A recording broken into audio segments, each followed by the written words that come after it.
Hi from iGrow Girl. I'm posting this video because I want to tell you about something new we're doing. It's called the 6-part iGrow Girl Balance Challenge. Now, I hesitated about the name because I know there are a bazillion challenges out there right now, but it is really descriptive of what we're doing, and it resonated with me, so I'm going to go with it. And I hope that if you decide to do the challenge, you'll find that it's helpful and different from all the others that you may have tried. So before we get to the details of the challenge, I want to give you a little backstory on why I created the challenge. I was watching a video on social media, and it was about these 3 little girls sitting on the playground. 2 were having a conversation, and in their conversation, they just had a negative comment about every kid that walked past them on the playground, whether it was about someone's hair or what they were wearing or their body shape or body type. It was just really mean. And you could see in the background the 3rd little girl, who wasn't a part of the conversation, was getting annoyed, and she finally had enough. And she was like, "You guys are being jerks. Why are you so mean? Where did you get that from?" And then the scene flashes back to one of the 2 little girls who was talking. Apparently, she had been watching an award show with her mom the night before. And as they watched the part of the red carpet where celebrities come in for the show, her mom was making comments like that. Like, "Oh, where did she get that outfit? Oh, she must have been blindfolded when she put that on. Or who did her hair?" And so it was obvious that this little girl was doing what she saw her mom do. That video reminds us of several things. The first is the power of influence. The mom had a lot of influence on her daughter, and the daughter perhaps influenced the other little girl, so that all 3 wound up doing something unkind and unhealthy. But influence goes beyond us taking on each other's good habits or bad habits. I think it also includes how people feel when they're around us. If we have bad habits or behaviors, then that affects the people that are near us, either in a positive way or a negative way. And we want to be healthy so that we can spread the health around. That would be number 1. 2, it's a good idea to do a periodic self-check. We might have a bad day and start complaining, maybe continue complaining the next day and the next day, and then 6 months out, we're showing up in the world in the way that we didn't intend to. The third is that it's good for someone outside of ourselves sometimes to give us a poke and say, "Hey, where'd you get that from?" Or, "What's going on? Is that really the way you intend to be or to come across?" So we're going to encompass all 3 of those elements in the 6-part balance challenge.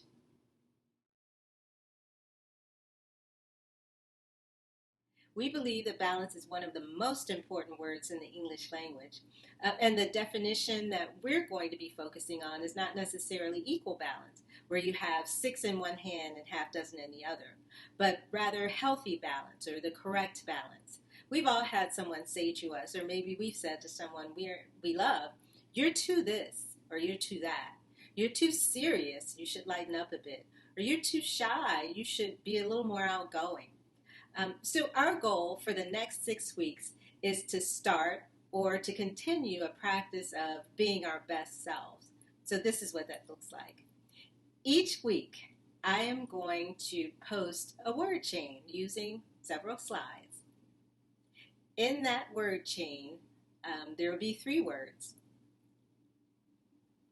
So the 3 words will include 1 word that is an ideal character trait, one that most people would say is a good character trait, something we all aspire to or that most people think is healthy. So in that 3-word chain, the word on the left will represent the extreme of lacking that particular characteristic. The word on the right will represent the extreme of maybe having too much of that particular characteristic. And then, of course, the word in the center will be what we consider to be the healthy balance. So a sample word chain would be hot, cold, and then the center word would be warm. So hot, of course, is having too much warm, and cold, the other extreme, is having not enough warm. And of course, warm would be the healthy balance of the two, if you will. Of course, that's not a character trait. Well, actually, I guess it could be, but that's not one that we will be using.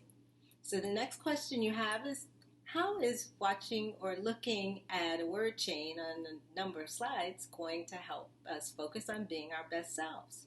Oh, I'm glad you asked.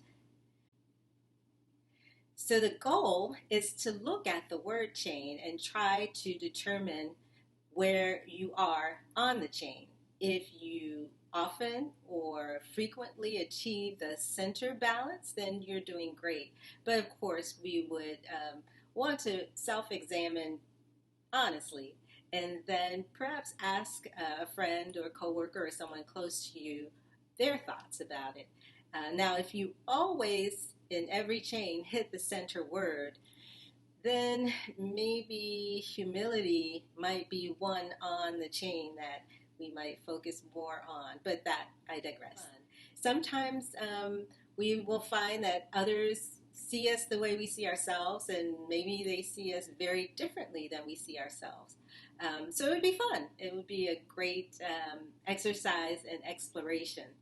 Also, I want to be very clear, this is not about not being enough. We don't want to use that judgment on ourselves or anyone else that we would do the exercise with, because whoever you are enough. But this is about growing, and we all want to grow, and there's room for growth for everyone. And so that is the intention and the focus of this.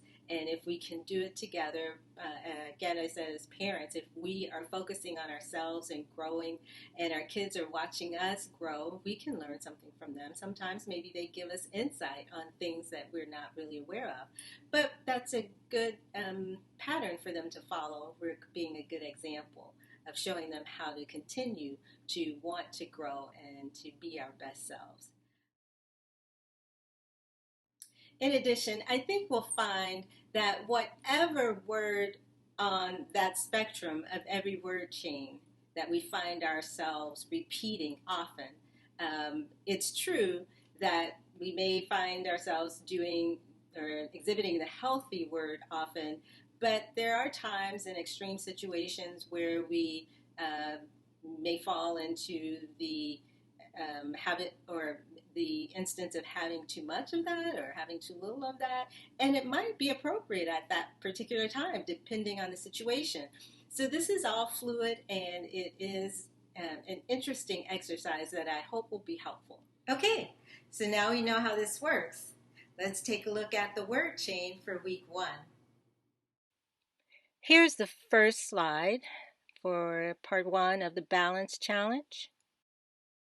And I will give you a couple of minutes or a couple of seconds to take a look at the picture on the first slide and see if you can guess what the healthy attribute is that we're going to be looking at here. You'll see that a scale has appeared, and that's where our word chain will go. The healthy attribute, or the one that we think is the most desirable, will be on the top pan of the 3-pan scale.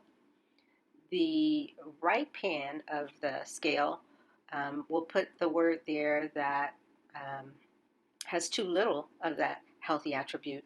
And then the pan on the left will have a word that represents having too much of the attribute we're going for.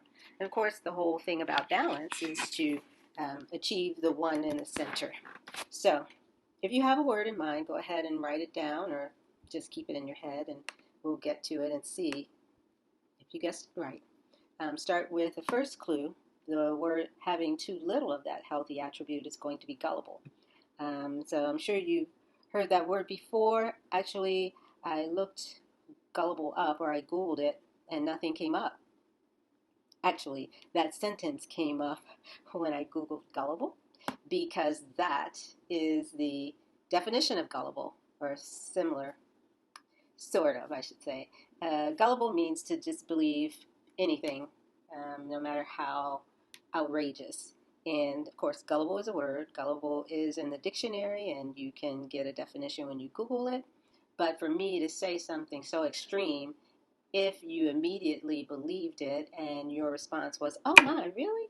Then you might often wind up on the side of gullible. The other clue on the opposite end of the spectrum is stubborn. And I'm sure you guys know um, what that means, and you have encountered someone who's been stubborn, or maybe you've been stubborn at some point yourself, or maybe you are often stubborn. But that basically just means you're shut down to any new information, any new insights, or new ideas, or new way of thinking or way of doing things. You're tied to your way or the way that it's been done, and you're just not open to considering anything new. And so here's a moment to see if you actually guess the word we're going for or a synonym of it, and that word is receptive. Um, a synonym for that would be teachable, and that's why we use this picture. Um, the young girl that you see in this picture is listening to her mom, we assume. Mom is giving her some instruction, and she's listening and applying it. And for us as adults, receptive doesn't always mean you just consume the information that is given and accept it as truth. That's what we said is gullible. But you're open to listening to it, to considering it, to researching it, and maybe changing your former way of thinking if the new information leads you to do so. So, those are our 3 words in the word chain. And if you want to discuss this with someone that you're doing the challenge with, these are some topics that I would suggest that might be helpful, whether you're gullible, receptive, or stubborn in your habits. For instance, someone, and this is a funny story, I remember someone telling me a story about going on a humanitarian trip to a different country, and someone gave them advice as to a ritual they needed to complete or to perform in order not to offend the local people there. And it was something silly like banging 2 sticks together and hopping on 1 foot. Of course, that person was gullible because they did it, and the friend that told them to do it got a good laugh out of it. So anyway, with regarding habits, if you do something that you've always done and somebody suggests to you that there's a better way to do it, are you open to it? Do you immediately accept what someone has said and change your habits, or do you just put up a wall and say, I've always done it this way, I'm not going to do it differently? And so that is how you determine whether you're normally receptive, stubborn, or gullible in that regard. Same with attitudes, your beliefs and your behaviors towards certain things, towards certain people.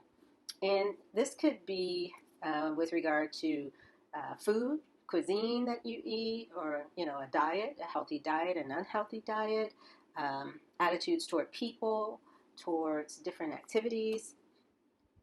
These are great things, I think, to explore and could lead to some interesting conversation. The third topic would be traditions. That ties in a lot with habits, but not always. Traditions can go a little further, and they could be family traditions or um, faith traditions, things like that. And it is great to think through these things and consider, like I said, new ideas that are presented. Careful consideration, not accepting everything, but maybe trying or embracing things that, after some thought, make sense. So those discussion topics can come in handy and can lengthen the conversation and the study. And then, as you can see, I included these little X's, X-Men you might call them because they have eyes, and I gave them eyes to remind us that we should watch ourselves when we're determining where we are in this word chain, whether we're gullible or receptive or stubborn. We want to be honest. If we are not true to ourselves and transparent with ourselves and the people we do the exercise with, then it's not very helpful. So that's what these X-Men are for. And in going through this, after you go through the discussion topics, if you find that you are receptive most of the time, you could put 3 X's on receptive. If you would feel that maybe you're not receptive all the time, every now and then you can recall a time where you were gullible and you just sort of accepted what someone said just because it was that person and you trusted them, then maybe you put an X on gullible and 2 X's on receptive. Maybe it's different. Maybe most of the time you just like to do things the way you've always done. You like to think the way you've always thought, not really interested in hearing anything new. Maybe every now and then, if it's somebody you trust or like, you might consider what they've said. And so in that instance, I think you'd put 2 X-Men on stubborn and 1 on receptive. And once you finish this exercise, if you write these notes and maybe even make a chart or something, you might take a look at it when you're done and make a plan of what kind of changes you might make to grow and to achieve more of the healthy word, like we said, receptive, as opposed to gullible or stubborn. And let me also say that you might be more receptive in your habits, and people talk to you about your habits, less so with your attitudes, and then not at all with traditions. And so a chart like this would be really helpful in helping you to map that out and see where you might want to make some changes. Let me also say that this could be fluid. There are times when it might be good to be stubborn, to stand your ground on certain things, and you get to make that determination. But the whole goal of this challenge is to just grow and to be aware of how we are showing up in the world so that we can show up the way we intend to. And every day from now until forever, there's room for us all to grow and improve. Please feel free to do the balance challenge in a way that works for you. You can make it as formal or as informal as you want it to be. Use the slides, use the graph, or just use the discussion topics to talk through it. Think through it on your own or discuss it with whoever you decide to do the challenge with. One more thing. Each of the 6 parts will build on the part before it. So at the end, we'll have a cohesive 6-part series. So if you've decided you're going to take on the challenge, then yay for you. Next, you need to decide who to do it with. You can do it on your own, or you can do it with a partner or a significant other. You can do it with coworkers, a coworker or a group of coworkers. And of course, being iGrow Girl sponsored, I highly recommend that you do it with your family. As you saw from the video, we can learn a lot from our kids of what they see in us. And I think it would be a great time of bonding and sharing, and it could be fun. And one of the important things to remember is that we're doing this with kindness and compassion and no judgment. Everything in iGrow Girl is done in an MGA zone. No mean girl or guy attitudes allowed. So even if you're doing it alone, be kind to yourself. Our motto here at iGrow Girl is I grow, you grow, we grow together. If you want to know more about iGrow Girl and about me, please click below to read my bio and visit our website. And we'd love for you to leave comments. Tell us how you're doing the challenge and who you're doing the challenge with. Leave comments about what you're learning and discovering about each other, and we'd love to know how it's going. Share it with your friends, and we hope that you'll complete each of the 6 parts of the iGrow Girl Balance Challenge. Thanks, and have a great week.